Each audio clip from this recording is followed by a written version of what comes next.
हाँ चलिए hello students, good morning. और स्टार्ट करें। तो एक टॉपिक आपका वेक्टर्स में हम लोग पढ़ रहे थे कल। ज्योमेट्रिकल एप्लीकेशंस के साथ स्टार्ट कर रहे हैं। फर्स्ट चैप्टर चल रहा है, फंडामेंटल चैप्टर चल रहा है और ठीक है ज्योमेट्रिकल एप्लीकेशन पर बस कुछ टॉपिक आपको हम पढ़ रहे हैं। ठीक है ज्योमेट्रिकल एप्लीकेशन पर तो जैसे उसमें एक क्वेश्चन तुमको दिखाए थे ये वाला कि so that the line joining the midpoint of the two sides of any triangle is parallel and equal to half of the third sides। ऐसे ही समझ में आ ही गया होगा, कल दो बार भी दिखाए थे, एक बार फिर से स्टार्ट वहीं से कर रहे हैं। क्या बोल रहा है? so that the line joining the midpoints of the two sides of any triangle is parallel and equal to half of the third sides।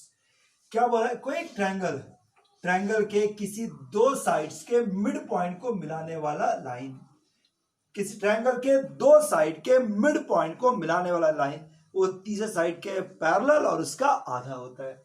ठीक है, so that the line joining the mid point of the two sides of any triangle is parallel and equal to half of the third sides.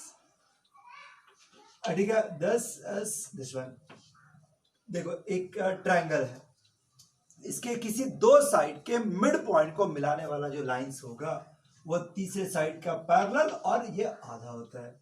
तो we have to prove, क्या हम लोग को proof कर लेना है? वी हैव टू प्रूव, ठीक है बात, this is M N is a parallel and equal to half of BC. Parallel and equal to half of BC. बताओ यहां तक का क्या प्रूफ कर? M N is parallel and equal to half of BC, ये data हम लोग को प्रूफ करना है। मतलब एम एन इसी को बोलने के पहले वेक्टर भाषा में कन्वर्ट कर लेना। So M N is equal to half of BC. ठीक बस M N is equal to half of BC. बताओ वेक्टर भाषा, वेक्टर एम एन बराबर vector of half of BC.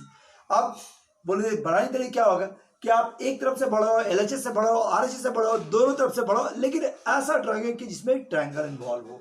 तो सोचो एक ऐसा ट्रायंगल खोजो जिसमें कि एम एन मौजूद है, एक ऐसा ट्रायंगल खोजो जिसमें कि एम एन मौजूद है, एक ऐसा ट्रायंगल खोजो जिसमें कि एम एन मौजूद है।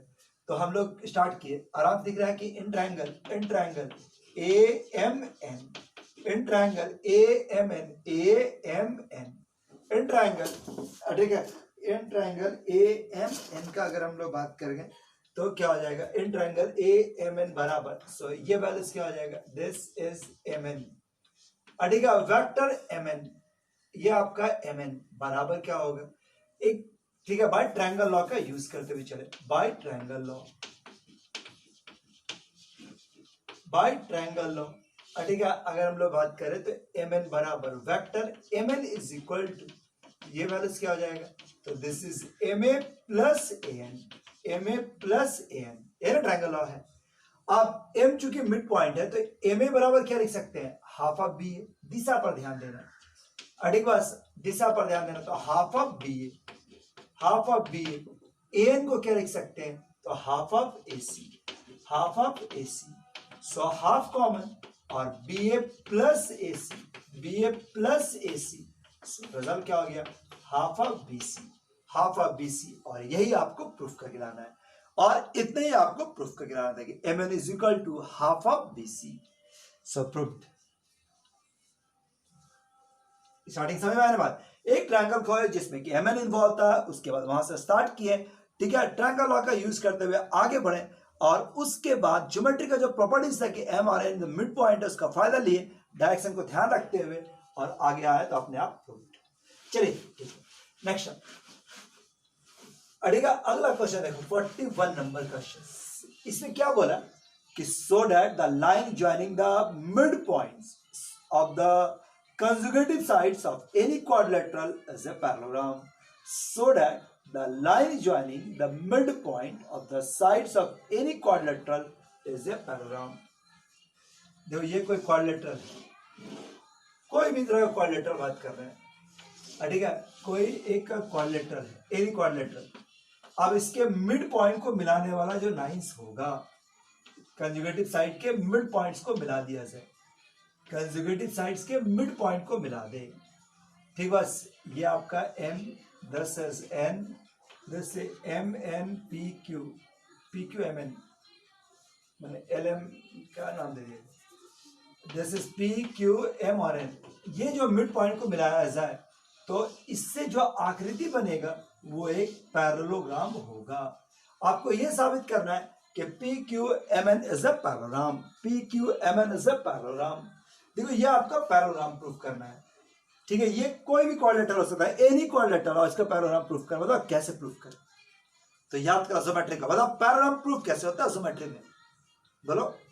पैरेललोग्राम को प्रूफ कैसे कर सकते हैं? याद है पैरेललोग्राम प्रूफ करने क्या चल रहा है कि क्वाड्रिलेटर का आमने सामने का साइड बराबर, दोनों पेयर बराबर तो पैरेललोग्राम, दोनों पेयर पैरेलल या दोनों पेयर पैरेलल प्रूफ कर दो पैरेललोग्राम, या एक पेयर पैरेलल और इक्वल प्रूफ कर दो तो पैरेललोग्राम। तीन सिचुएशन, दोनों पेयर इक्वल आपस में, अपोजिट पेयर इक्वल, दोनों अपोजिट पेयर पैरेलल और एक पेयर पैरेलल एंड इक्वल, एक पेयर पैरेलल और इक्वल, ये तीन सिचुएशन है। इन तीनों में से कोई भी प्रूफ कर दो तो प्रूफ हो जाएगा। हम अभी तीसरे वाले को यूज करने जा रहे हैं, मतलब एक पेयर को पैरेलल और इक्वल, एक पेयर मतलब पी क्यू एम एन से पैरेलल इक्वल प्रूफ करेंगे। तो देखो हम ये लिख रहे हैं कि वी हैव टू प्रूव, हम लोग को ये प्रूफ करना है कि this is a P Q is parallel and equal to this is N M, ठीक है। P Q is parallel equal to N M, P Q is parallel and equal to N M. P Q जो है वह N M से parallel और equal है, और इसी को अगर वेक्टर भाषा में लिखें सो आप ऐसा लिख सकते हैं, सो वेक्टर पी क्यू बराबर वेक्टर एन एम। बताओ ये वेक्टर भाषा हो गया कि पी क्यू और N M parallel, P Q और एन एम को इक्वल प्रूफ कर देंगे। ये टारगेट हो गया, ये टारगेट हो गया। ये एलएचएस, आप एलएचएस से बढ़ो, आरएचएस से बढ़ो, जरूरत पड़े दोनों तरफ से बढ़ो, लेकिन आपको प्रूफ करना है। तो पहले हम एलएचएस देखते हैं, नहीं बनेगा तब आरएचएस सोचेंगे। क्या ऐसा कोई ट्रायंगल है जिसमें कि एनएम कर सकते हैं, पीक्यू से स्टार्ट कर सकते हैं? चाहो तो कंस्ट्रक्शन भी अलाउड है, जितना चाहो कंस्ट्रक्शन यूज कर सकते हैं। तो हम इसको केवल मिला दिए। अब हम एलएचएस के साथ स्टार्ट करते हैं। सो पीक्यू बताओ, पीक्यू कैसे है?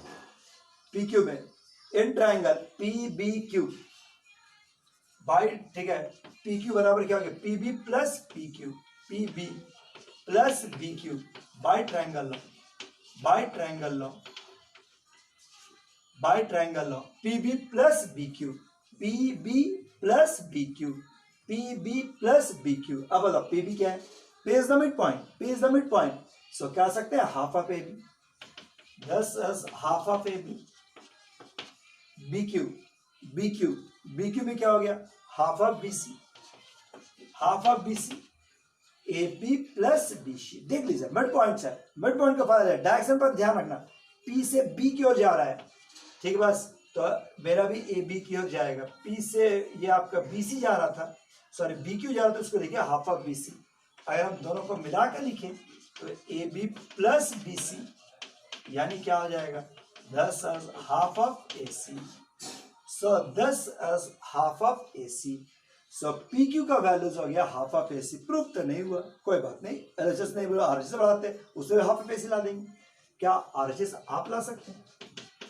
आरएचएस से स्टार्ट करते हैं, यहां पर इक्वेशन ला के छोड़ दिए, ठीक है। बस एन एम, एन एम देखो, N M in triangle N D M, ठीक है। बस इन ट्रायंगल एन एम बराबर, एन एम बराबर, एन एम का values this is N D plus D M, N D plus D M. Direction पर ध्यान रखना, एन डी और डी एम। एन डी क्या लिख सकते हैं? Half of A D, half of A D, और डी एम को क्या लिख सकते हैं? Half of D C. So आप A D plus D C by 2 यानी कि ए सी बाई 2। सो हम कह सकते हैं कि LHS and RHS both are equal और प्रूव्ड, एलएचएस और RHS both are equal and proved, दोनों का इक्वल प्रूफ। मतलब चाहो तो एलएचएस बनाओ, चाहो तो आरएचएस बनाओ, चाहो तो दोनों तरफ से बनाओ, आपका चॉइस, लेकिन करना तो आपको कहे ही, ठीक है। एलएचएस से बढ़ाओ, आरएचएस बढ़ाओ, दोनों तरफ से बढ़ाओ, लेकिन कैसे हो जाए ना, ठीक है। अब लो अगला क्वेश्चन तुम लोग ट्राई करना। क्वेश्चन क्या बोल रहा है कि कोई ट्रायंगल है, एक कोई ट्रायंगल है A B C, A B C is an triangle. ध्यान देखो क्वेश्चन नंबर 40 का पढ़ रहे हैं। कोई ट्रायंगल है ए बी सी, कोई ट्रायंगल दिया हुआ है A B C, X Y Z, X y और z, x, y और z are 3 points on this triangle such that which divided in the ratio 1:2, 1:2, 1:2। कोई ट्राइंगल है एबीसी, एक ट्राइंगल है एबीसी, उस पर 3 पॉइंट है एक्स वाई जेड, जैसा फिगर दिखा रहे हैं, जो उसको डिवाइड कर रहा है इन द रेशियो 1:2, 1:2 और 1:2 के रेशियो में। ठीक है, सो डिवाइड कर रहा है इसको 1:2, 1:2 और 1:2 के रेशियो में। साबित करना है, prove that X Z Y B is a parallelogram. We have to prove, हम लोग को ये प्रूव करना है कि this is X Z Y B is a parallelogram. ठीक है, X Z Y B is a parallelogram, X Z Y B is a parallelogram. देखो ये हम लोग को पैरेललोग्राम प्रूव करना है। चलिए अब अपना टर्न सोचो, पैरेललोग्राम होने के लिए क्या सही है, तो वो सोचो, बड़े से देखो पैरेललोग्राम होने के लिए क्या होगा। तो पैरेललोग्राम होने के लिए क्या है, एक पेयर को पैरेलल इक्वल प्रूफ कर दो, कोई एक पेयर, या तो आप एक्स जेड बराबर बी वाई प्रूफ कर दो, या बी एक्स बराबर वाई जेड प्रूफ कर दो। ये एक्स जेड बराबर वाई बी और वाई बी बराबर प्रूफ कर, दोनों में से कोई एक पेयर प्रूफ कर देना। बस में बोलो, क्या आपको समझ में आ रहा है? बस क्वेश्चन समझ में आ गया। अब हम वीडियो रोकते हैं, आप पहले ट्राई कीजिए, तब 5 मिनट 10 मिनट के बाद आपको भेजेंगे।